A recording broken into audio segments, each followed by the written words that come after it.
Chapter 1. Montego High School. Montego Bay is a beautiful tourist town on the east coast of Florida, near Miami Beach. The town was founded in the 17th century by the pirates of the Caribbean Sea, who were called buccaneers. Montego Bay became their home port, and there are still legends about hidden treasure there. The new Montego Bay Wax Museum opened recently. It is a big tourist attraction with wax statues of famous explorers, buccaneers, sea captains, slave merchants, and criminals. Our story starts one Friday morning in October at the Martins' home. Bill and Michelle Martin lived with their parents in a nice old house. Bill was a tall boy of 16 with brown hair and blue eyes. This was his third year at Montego High School. Science was his favorite subject, and he wanted to become a biologist. Basketball was his sport, and he was one of the best players on the school team. His sister Michelle was a pretty girl of 15 with short red hair and blue eyes. She loved all kinds of modern music and had a big collection of CDs. This was her second year at Montego High, and she was a member of the Journalism Club, which published the monthly school paper. "Hurry up, Michelle, it's late!" shouted Bill from the living room. "I'm coming," shouted Michelle from the top of the stairs. She ran down and took her backpack. "Bye, Mom. See you this afternoon." "Bye, Mom," said Bill. "There's basketball practice today. See you at dinner?" "Enjoy your visit to the new museum," said their mother. Their father worked at the airport, and he was already at work. Bill and Michelle met their good friend Nick Chan in front of the park. He was a tall Chinese American of 16. He was a member of the basketball team, too. "Hi, guys," said Nick, smiling. "Let's hope this visit to the new wax museum won't be boring." "I know," said Bill, "and we have to write a report about it for Mrs. Jenkins." The students of the second and third year were visiting the new museum that morning. It was part of their local history course with the new history teacher, Mrs. Jenkins. The old teacher, Mr. O'Neill, disappeared mysteriously before the summer. He was one of the favorite teachers at Montego High because he was friendly and his classes were interesting. One day in June, Mr. O'Neill went out on his boat, the North Star. He sailed east to the Bahamas and into the Bermuda Triangle. No one knew why he was going there. The Coast Guard found his boat a few days later, but he was missing. Only his dog was on the boat. They took the North Star back to the Montego Bay port and left it there. The Miami police said Peter O'Neill was missing because his body was never found. They opened a police file and gave it a number. File number 113. The O'Neill case. Where was Peter O'Neill? No one knew. It was a mystery. The local newspaper, the Miami Times, wrote a lot of articles about the O'Neill case. The last one said, "Peter O'Neill, another victim of the Triangle?" July 10th. A month after the disappearance of Peter O'Neill, the police are still trying to solve the case. The 45-year-old history teacher and expert scuba diver disappeared during a boat ride in the waters of the Bermuda Triangle. Police Sergeant Robert Walters says, "People, boats, and airplanes often disappear in the Triangle and no one knows why.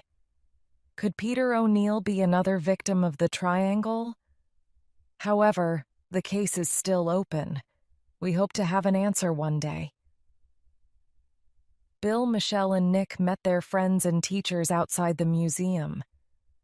There were a lot of rooms and exhibits with wax statues.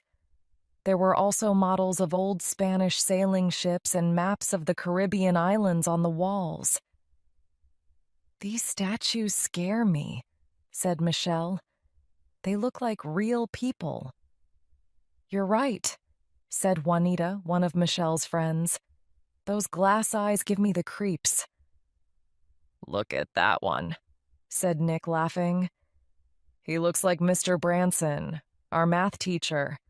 Look at the small beard and the green eyes." "Ugh, Mr. Branson and his math tests," said Bill. "Hey, look at this slave merchant with the red bandana and the black patch over his eye," said Michelle. "He's got a strange tattoo on his arm.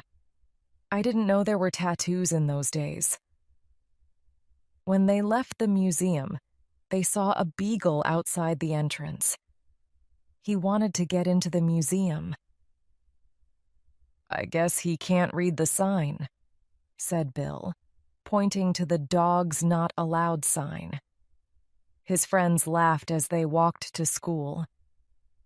After a long hour of history, it was time for lunch. The school cafeteria was always a noisy, fun place for the students. It was the best time of the day to meet with friends and chat. Michelle always had lunch with her best friends, Juanita and Susan. They usually talked about clothes and boys. "Michelle, look, there's Matt," whispered Susan. "And he's wearing a cool blue sweater," whispered Juanita. Matt Anderson was the handsome captain of the football team. He was 17, and Michelle liked him. She looked at him, but he didn't see her, so she started eating her lunch. "Let's talk about something else, girls," she said, eating her sandwich. Chapter 2. At the port, Saturday was a busy day for Bill and Michelle. They both had part-time jobs to earn some pocket money. Bill worked at the local supermarket, and Michelle took the neighbors' dogs for walks. Saturday night was special because Mrs. Martin always cooked something unusual. After dinner, Michelle went to Juanita's house, and Bill phoned Nick. "What are you doing tonight?" asked Bill. "As soon as I finish working, I'm going to the movies," said Nick. "Good idea. What's on?" said Bill. "There's a science fiction movie at the Madison Theater that everybody's talking about. Fifth Dimension. We can meet at my parents' restaurant at 8:30. "Okay. See you then, Nick." Nick's parents had a Chinese restaurant near the port, and he always worked there on weekends. As Bill waited for Nick at the back door of the restaurant, he saw the same beagle from the wax museum. The poor dog was sad and thin. He was probably waiting for some food. Nick came out from the back door and said, "What an evening." "There was a birthday dinner and we were so busy." "What's that dog doing there?" asked Bill. "Oh, him," said Nick. "He's a stray and wants something to eat. My mother always gives him some food. I think he lost his master." On Sunday morning, the port was very busy. People were going out in their boats and the fishermen were repairing their fishing nets. The Martins had a small cabin cruiser at the port. They decided to clean it because Bill and Michelle wanted to have a Halloween party there.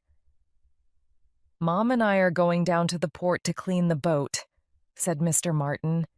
"You can come later. We can use 4 extra hands." "Okay, Dad, we'll be there soon," said Bill. "I'm going to wear my new jeans and pink t-shirt," said Michelle, who loved wearing new clothes. "You don't need new clothes to clean a boat, silly," said Bill.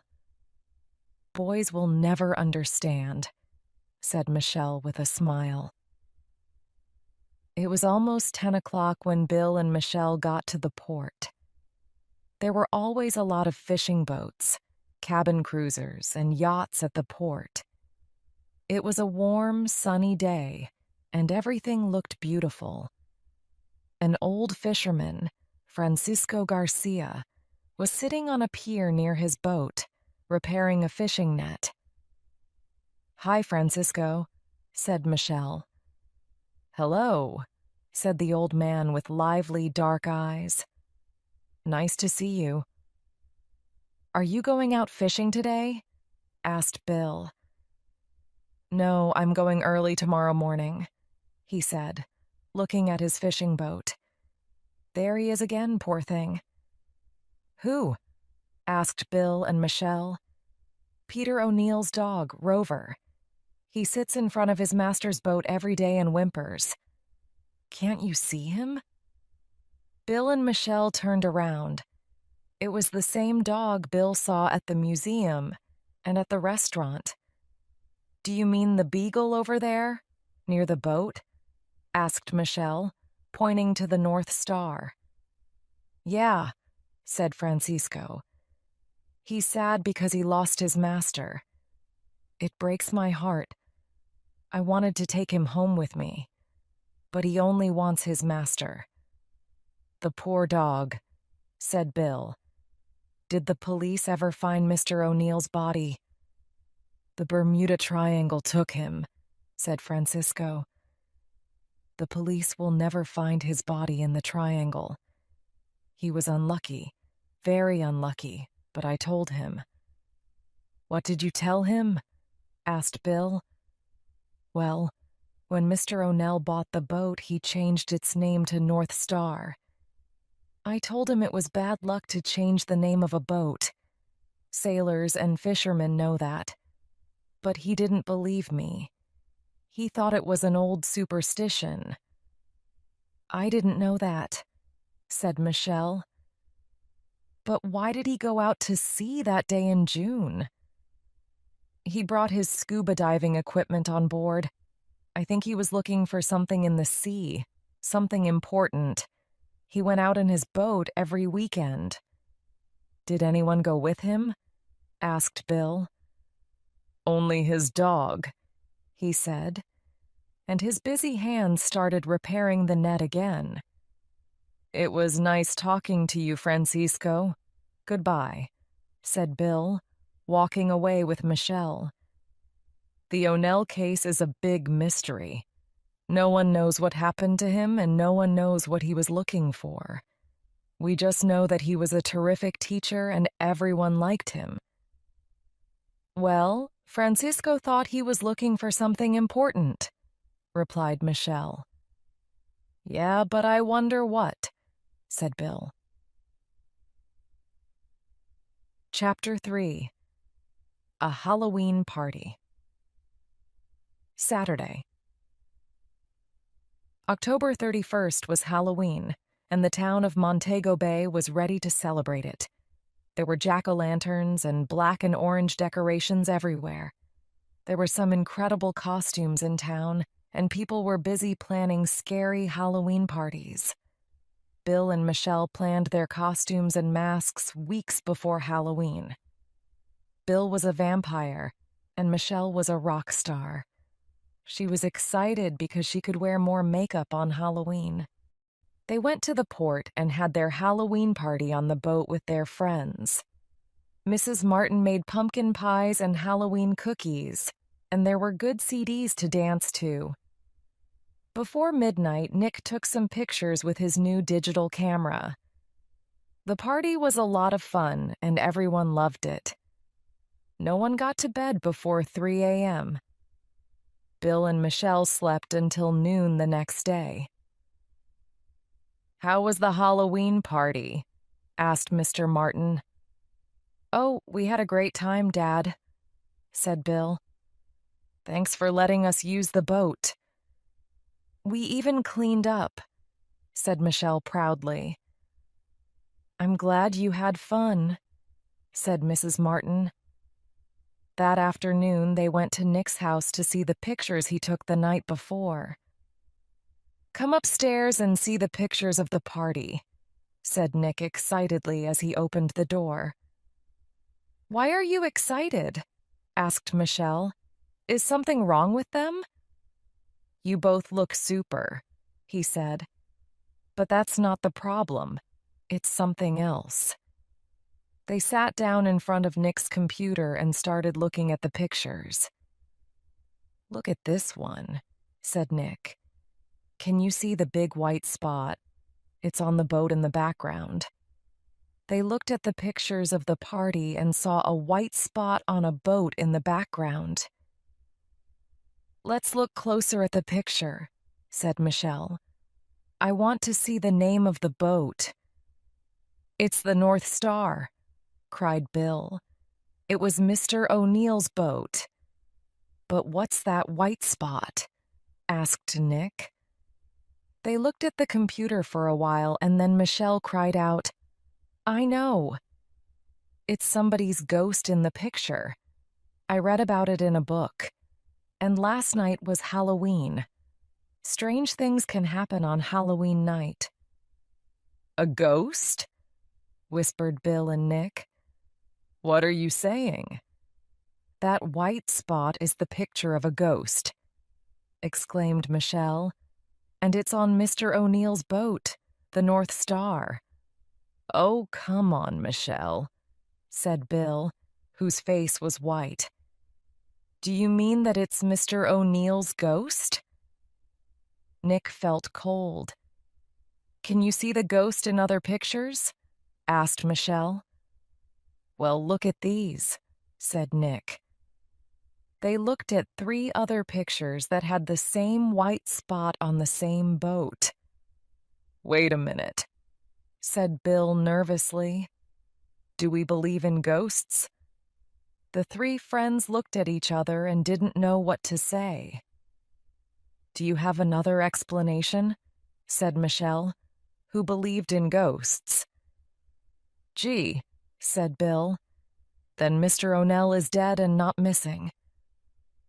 There was a moment of silence, and then he told Nick about his conversation with Francisco Garcia. What happened to him on that day in June? Asked Nick. Did he have an accident? Or was it bad luck? Francisco said it's bad luck to change the name of a boat. Do you believe in superstition and bad luck? Asked Bill. I think good and evil forces exist, said Nick seriously. Ghosts only appear when the person was murdered or died in a terrible way, said Michelle. Perhaps he was looking for something important, and someone killed him to get the information, said Bill. But where's his body? Asked Nick. We should tell the police about this, said Bill. The police don't believe in ghosts, said Michelle. Why don't we try to solve this mystery? Why not? Said Bill. I like solving mysteries. And I like investigating, said Nick. But we need more information about Mr. O'Neill. What was he looking for and why was it important? Let's plan this carefully. Chapter 4. The wardrobe Nick's room was the perfect place to plan things. Let's find out more about Mr. O'Neill, said Bill. Where did he live? I'll look it up in the phone directory, said Michelle. Here it is. His address was 1857 Stockton Street. That's behind the port. Let's try and get into his house. But I'm sure the police already went there, said Nick.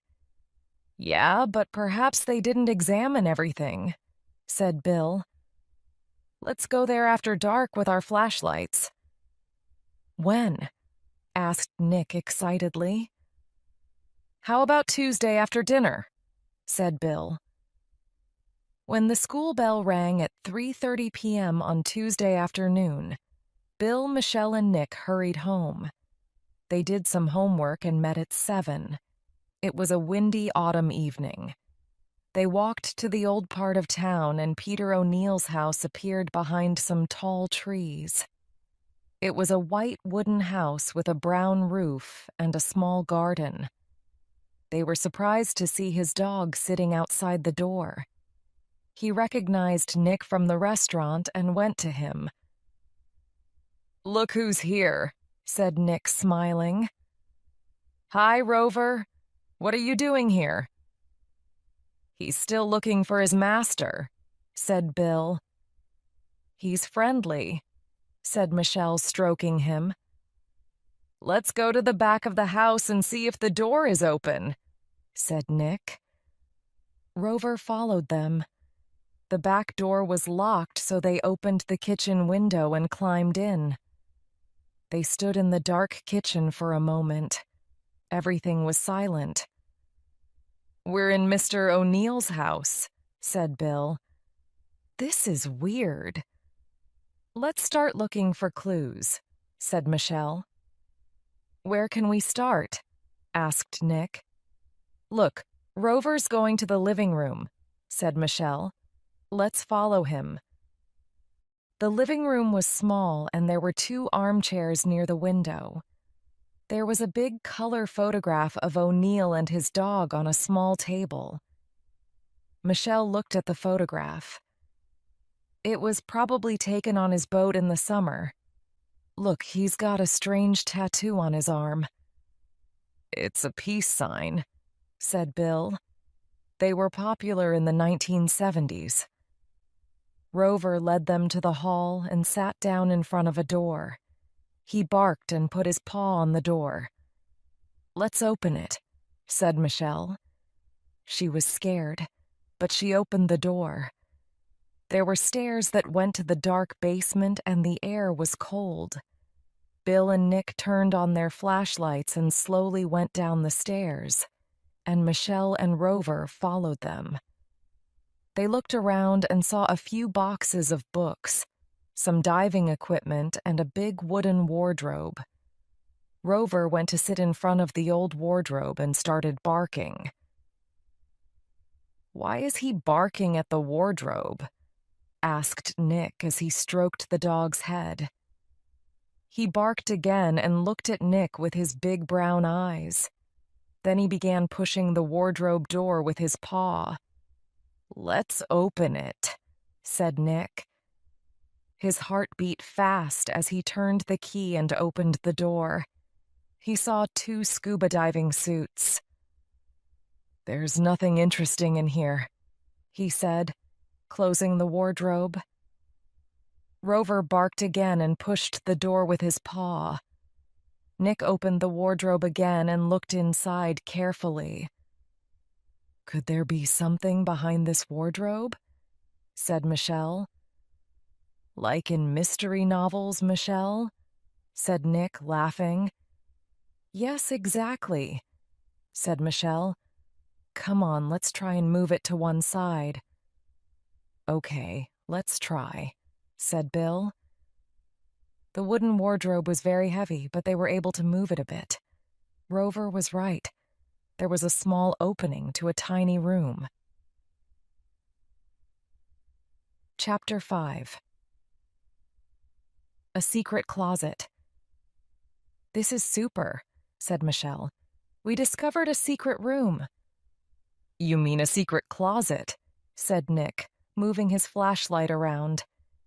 "It's very small." There were 2 big maps and some newspaper articles on the walls and a diary on an old chair. "This is cool," said Bill. "I don't think the police know about this place." "And it's probably full of clues," said Nick. The maps on the wall showed the Bermuda Triangle, the sea between Miami, Puerto Rico, and Bermuda. There were red pen marks on the maps. Mr. O'Neill was probably trying to find a particular spot in the Bermuda Triangle, said Nick. Listen to this headline from the Miami Times, said Michelle. "Ship with precious cargo disappears in the Bermuda Triangle." "Let's see," said Bill, holding up his flashlight. The 3 of them started reading the newspaper article on the wall. A small ship, the Pelican, disappeared in the Bermuda Triangle last week. It was transporting ancient Roman and Greek artifacts, bought in Europe by an important American museum. The artifacts are worth millions of dollars, and they are now probably sitting on the bottom of the Atlantic Ocean. "I think I understand," said Bill. "Mr. O'Neill was probably looking for the ship in the Bermuda Triangle. That's why these two maps are marked in the same place. And that's why he went out in his boat with his diving equipment every weekend," added Michelle. "But why was he looking for them?" asked Nick. "That's a good question," said Bill. "I'm sure a lot of dishonest art dealers want to find those artifacts and sell them on the black market. It's a big business. They're worth millions of dollars. But Mr. O'Neill wasn't dishonest. I'm sure he was looking for them for another reason." Michelle started looking through the diary on the chair. "Hey, look," she said. On June 7th, Mr. O'Neill wrote this note in his diary. "Call Professor Ortega at Florida Historical Museum." That's the day before he disappeared. She paused for a moment and said, "Perhaps Mr. O'Neill was working for the Florida Historical Museum, and that's why he was looking for the ship." "That's a good explanation. He was an expert scuba diver," said Bill. "Is there anything else in that diary?" Michelle looked through the pages. On May 31st, he wrote, "Blackbeard still following me at sea." "Who's Blackbeard?" "Well, he was a pirate centuries ago." "I don't think it's him," said Nick. "But Blackbeard could be the name of a boat, the boat that was following him. Perhaps the people on that boat were looking for the artifacts too. Let's go to the port and see if the Blackbeard is there," said Bill. "All right," said Nick, "but let's go now. It's late." "And it's getting very hot in this closet," said Michelle. Suddenly there was a loud noise upstairs. "What's that?" cried Michelle. "We're not alone here," said Nick. "Someone or something is in the house." They stood still for a minute. "Well, Michelle," whispered Nick, "you're the ghost expert. Whose ghost is upstairs?" "Oh, stop it," whispered Michelle, who wanted to get out of there. They got out of the secret closet and quickly pushed the wardrobe against the wall. They went upstairs silently and climbed out of the small kitchen window, followed by Rover. When they were outside the house, they heard another loud noise and ran away. "That math test was impossible," said Nick, walking out of Mr. Branson's class angrily. "I think he makes math hard for us," said Bill. "I couldn't finish the last two problems." "Me neither," said Nick. "I studied until late last night, but it didn't help. Even Maria Lopez, who's a math genius, didn't finish the last problem." "Hey, let's think about the big game against South Miami High tonight," said Bill. "They're a strong team." "And so are we," said Nick. That evening, the Montego High gym was crowded and noisy.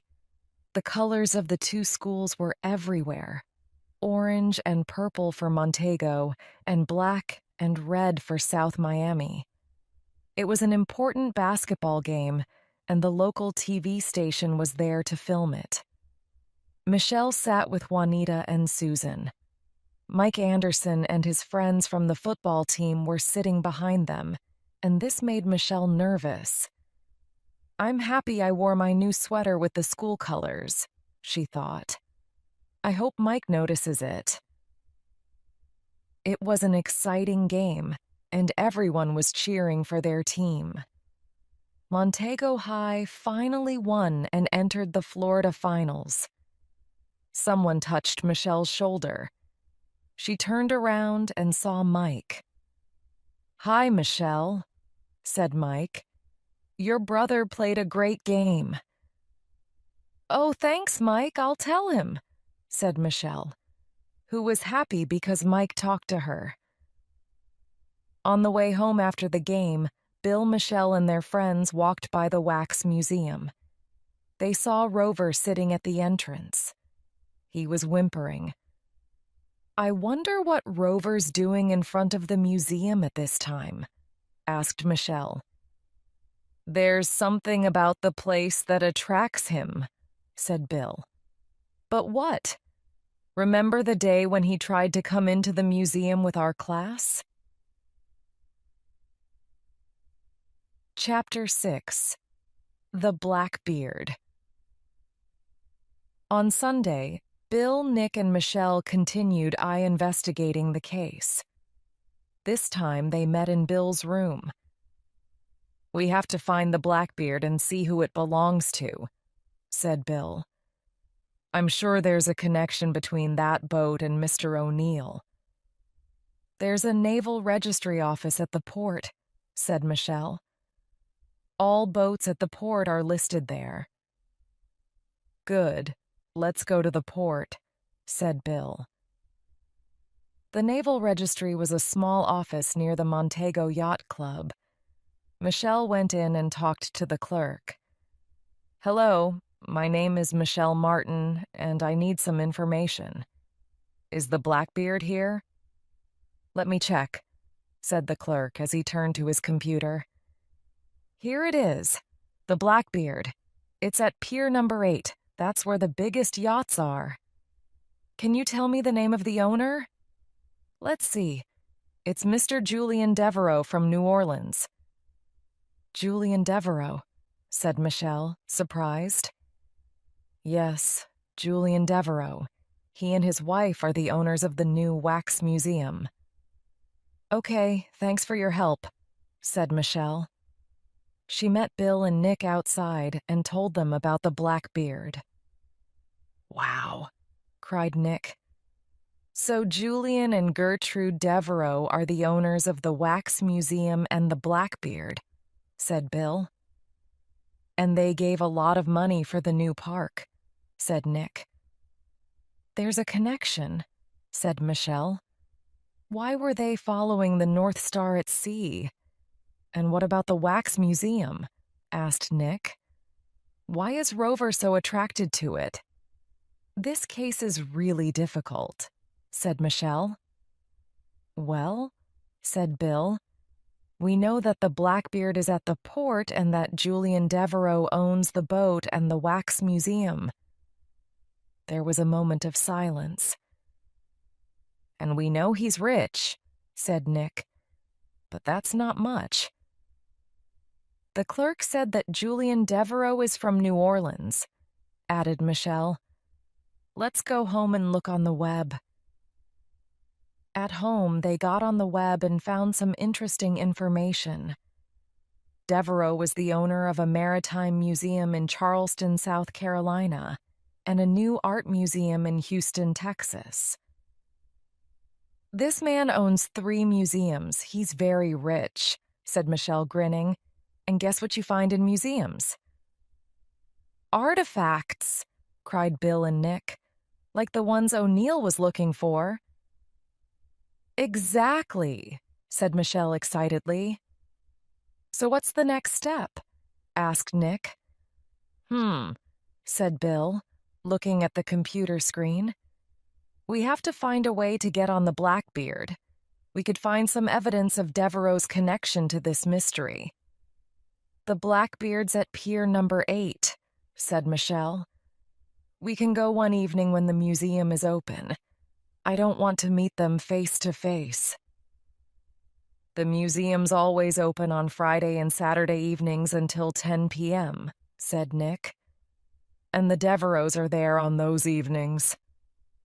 "Okay," said Bill. "Listen to my plan. On Friday night, Nick and I will try to get on the Blackbeard. Michelle, you can sit in the coffee shop across the street from the museum.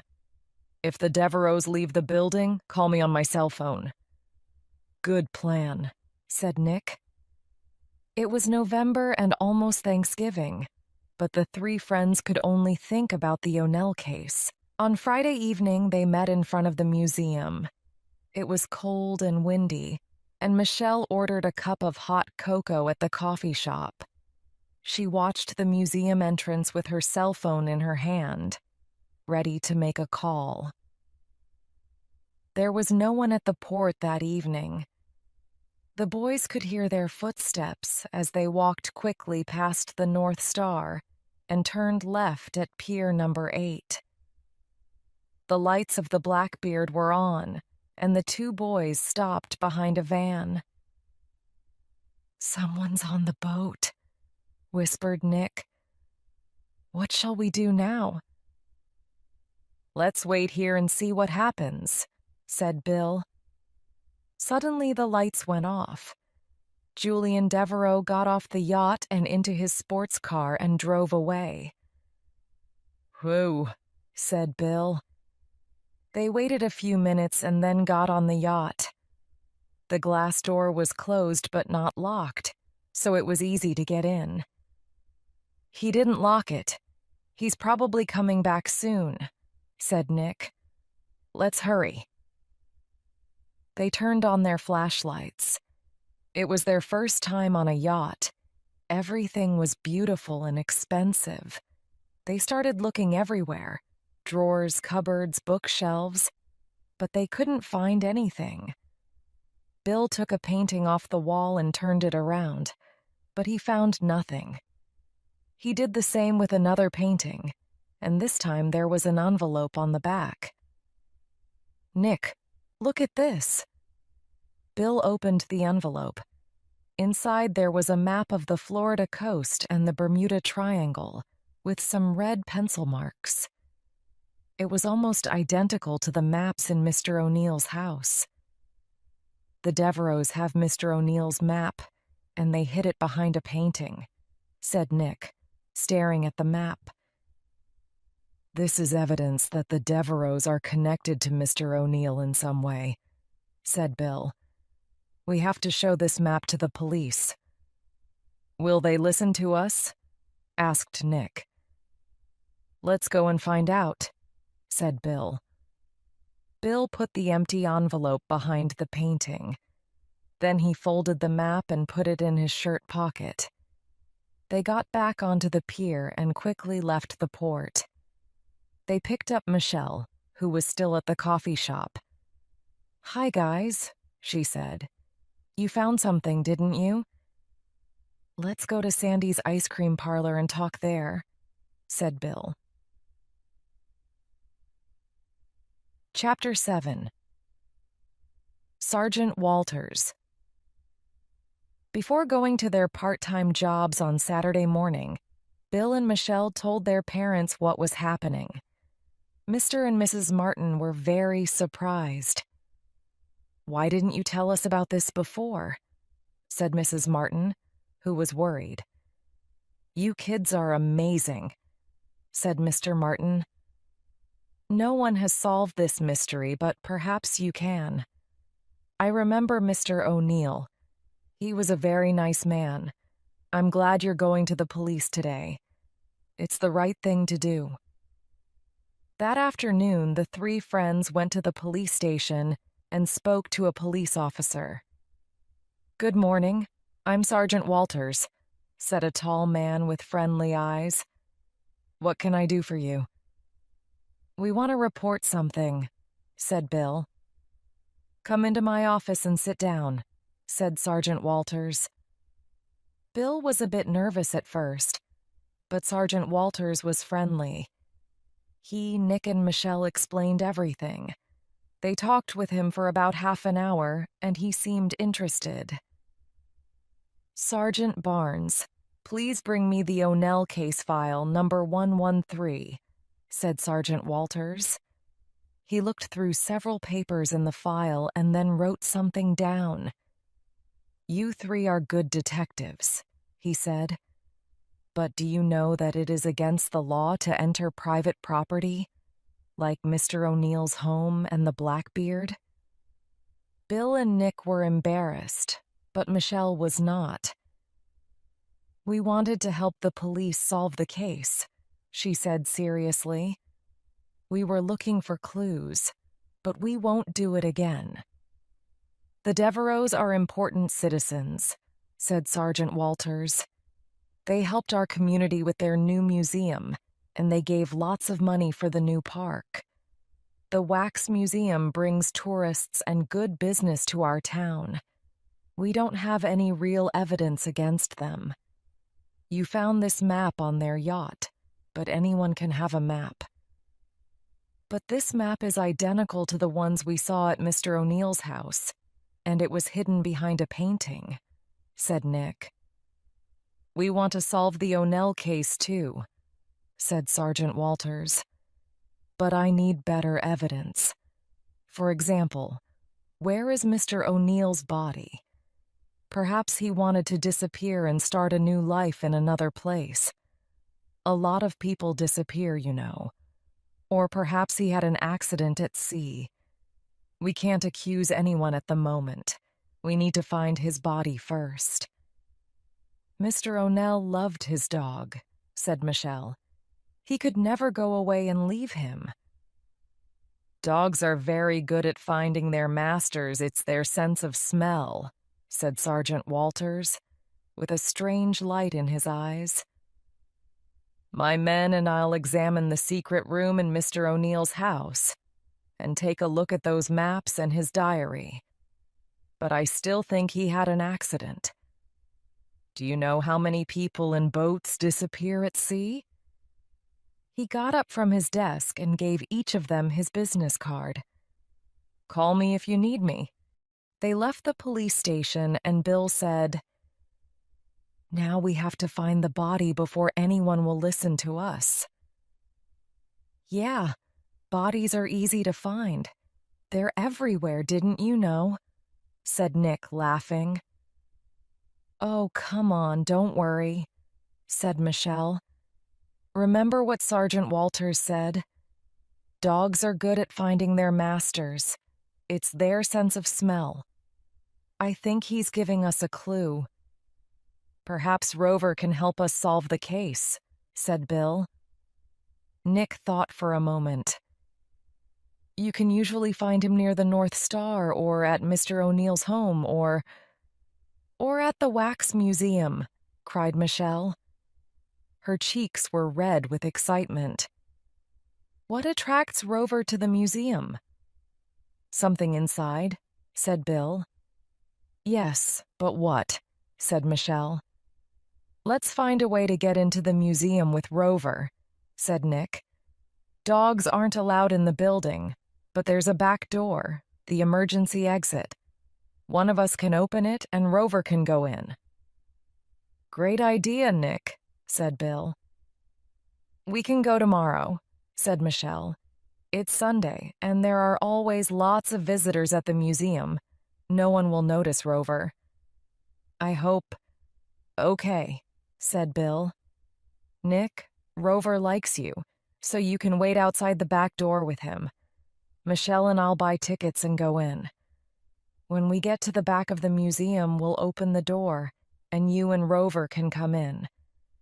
Then we'll follow the dog and see what happens. Good, said Nick. My mother usually feeds him at 9 o'clock.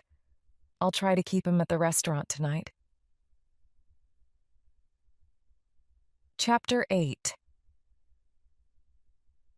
At the museum. Bill and Michelle woke up early on Sunday morning. This was a very important day for them and Nick. They left their house at 9:30 and met Nick in the park. Hi, Nick, said Bill, looking at Rover's new red leash. The leash was my mom's idea, said Nick, as they walked towards the museum. You and Michelle go ahead and I'll wait for you outside the back door. That morning, a lot of tourists were buying tickets, so Bill and Michelle had to wait to get in. They went to the back of the museum and opened the emergency door. Nick and Rover went in quickly, and no one noticed them. Rover walked to the wax statue of the slave merchant with the black patch over his eye. Rover stopped in front of it and started sniffing and whimpering, and the noise got louder. Some tourists saw him, but they didn't stop. "I think Rover found something," said Michelle. She and the boys looked at the 17th century slave merchant. Then Michelle noticed the tattoo on the statue's arm. "Hey, look at that tattoo," whispered Michelle. "Do you remember it? It's the same tattoo we saw in the photograph at Mr. O'Neill's house." "The peace sign," whispered Nick. "But they were popular in the 1970s. A slave merchant of the 1600s didn't know about peace signs." Rover started barking. "He's found something," said Bill, as the barking got louder and the dog became more excited. "Could that be his master?" said Nick, his voice trembling. "But it's a wax statue," said Michelle weakly. "Yeah, but look at the tattoo," said Bill. "Is that a wax statue or is it someone's body?" They felt cold and their hearts started beating fast. Suddenly, their legs felt weak. But how is it possible? Nick couldn't finish his sentence. Rover's bark got louder, and the museum guard came by. "I'm sorry, dogs aren't allowed in the museum," he said. "Please take him out." "No, we're not taking him out," said Bill angrily. "You must obey the rules of the museum, or I'll call the police." "No," said Bill angrily. "We'll call the police. Michelle, do you still have Sergeant Walters's card?" "Of course I do," she said, taking out her phone. "I'll call him." Several visitors stopped to see what was happening. Rover was very excited and barked loudly. Nick pulled on the leash to hold him back. Michelle called Sergeant Walters and asked him to come immediately. "We have a body for you," she said with a trembling voice. More visitors stopped near them. Sergeant Walters, Sergeant Barnes, and 2 other policemen got to the museum in a few minutes. "Sergeant Walters, we found Mr. O'Neill's body," said Michelle loudly. "His dog led us here and started barking. We noticed that the tattoo on the statue is the same tattoo we saw in a photograph at Mr. O'Neill's home, a peace sign, popular in the 1970s. And this museum is owned by Mr. and Mrs. Devereaux." "O'Neill's body?" exclaimed Sergeant Walters. "What are you saying? I want to look into this." He turned to the museum guard and said, "I want to examine this statue carefully. Do you have a back room?" "Yes, I'll open it for you," said the guard. Sergeant Walters asked his men to take the statue to the back room. "I want to speak to the owners of the museum immediately," he said. "Mr. and Mrs. Devereaux are in their office upstairs. I'll go and call them." The guard was worried and confused. Sergeant Walters's men carried the statue to the back room, and Rover started following them. Nick pulled him back, but it wasn't easy. Sergeant Walters called the police station and asked them to send a medical expert. Then he turned to the 3 young people, who were very excited about their macabre discovery. "I don't know what we'll discover here, but something is wrong, and we're going to find out more about that wax statue. Your detective work was excellent and you helped us a lot. But now it's the responsibility of the police. Call me in a few days and I'll tell you something more. Thanks for your help." The 3 friends were proud. They were helping the police solve the O'Neill case. When they left the museum, Nick took the leash off Rover, but he didn't run away. He stayed with them. Chapter 9. The case is solved. "Do you think that was really Mr. O'Neill's body?" asked Nick. "If it was, this is like a horror movie," said Bill. "What if the other statues were bodies?" Michelle said weakly. "Oh, please, Michelle," said Nick. "Devereaux reminds me of Dr. Frankenstein." "When will we find out something?" asked Bill. "I'm going to call Sergeant Walters in a few days," said Michelle. Bill, Michelle, and Nick did not have to wait long. On Wednesday, the O'Neill case was on the front page of the Miami Times. O'Neill case finally solved. The O'Neill case was finally solved by the Miami police this week, with the help of 3 teenagers: Bill Martin, 16, his sister Michelle, 15, and Nick Chan, 16. These young people showed great determination and courage. The police discovered the waxed, embalmed body of Peter O'Neill, a 45-year-old high school teacher and expert scuba diver, in the Montego Bay Wax Museum. The macabre discovery was a big shock for everyone because he went missing in June of this year. The owners of the Wax Museum, Julian Devereaux, 46, and his wife Gertrude, 42, made a terrible confession. They killed Peter O'Neill. Peter O'Neill was working for Professor Dan Ortega, who is the director of the Florida Historical Museum. Professor Ortega asked him to find the ship with the 5 artifacts that disappeared in the Bermuda Triangle. The ship left the port of Naples, Italy, but never reached its destination in Miami.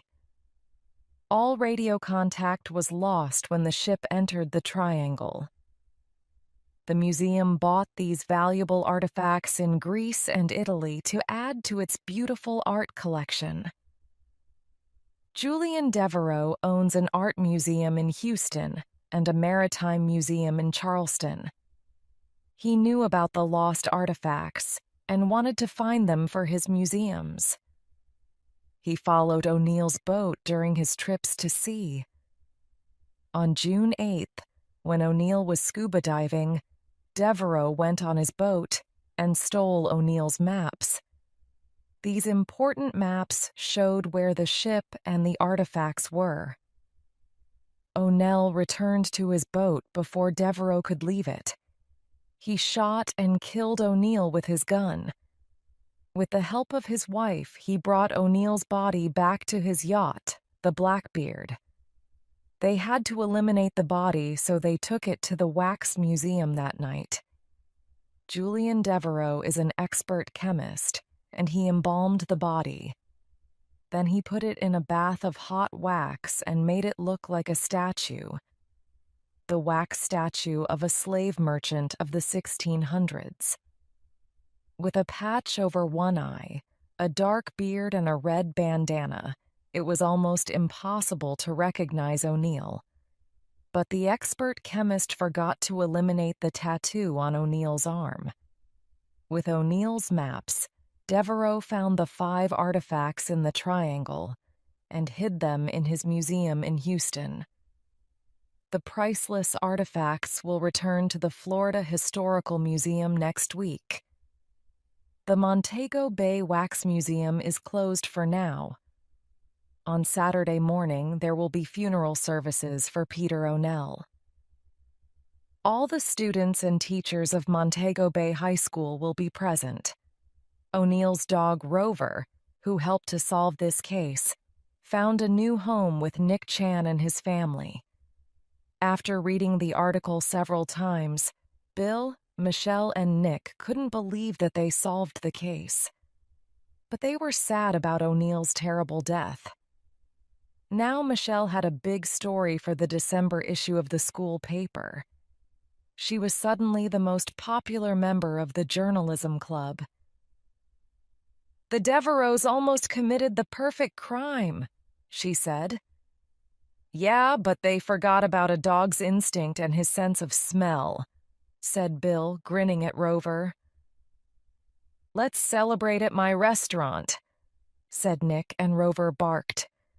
That's super, exclaimed Bill. Hey, let's walk down to the port and invite Francisco, said Michelle. After all, he's part of this too. He was the first one to give us clues. At that moment, Michelle's phone rang and she saw Mike's number on the display.